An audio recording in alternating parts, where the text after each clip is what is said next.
তুমি কি সত্যি রাজনীতি করতে চাও? তাহলে তোমার এটা জানা খুবই দরকার। রাজনীতিতে কার সাথে বন্ধুত্ব করলে তোমার সবচেয়ে বেশি লাভ হবে, এমন 5 জন মানুষের কথা বলছি যার সাথে বন্ধুত্ব রাখা তোমার রাজনীতিক ক্যারিয়ারের জন্য বাধ্যতামূলক।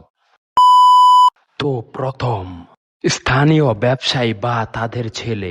কারণ একটি রাজনীতিতে ডোনেশনের অবদান অনেক বড়, আর এটার জন্য স্থানীয় ব্যবসায়ীদের বিকল্প কেউ হতে পারে না।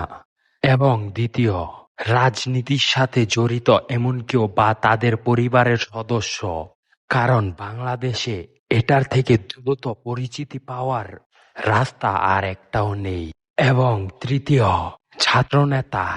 একজন ছাত্রনেতার সঙ্গে বন্ধুত্ব করতে পারলেই তোমার সমাবেশ বা মিছিলে 1000 লোক হবে এবং তোমার জনপ্রিয়তা রকেট গতিতে বাড়বে। চতুর্থ, এবং এটা আমার সবচেয়ে পছন্দের, দারিদ্র ছেলেদের সঙ্গে বন্ধুত্ব করো, কারণ তারা তোমার জন্য জীবন দিতে একবারও ভাববে না। এবং পঞ্চম নাম্বারে আসে পুলিশ বা আইনজীবী। কিন্তু ছাত্র রাজনীতির ক্ষেত্রে এটা একটু টাফ হতে পারে, তাই তাদের সঙ্গে বন্ধুত্ব না হোক, ভালো সম্পর্ক রাখার চেষ্টা করো যাতে তুমি তাদেরকে দিয়ে কাজ করিয়ে নিতে পারো।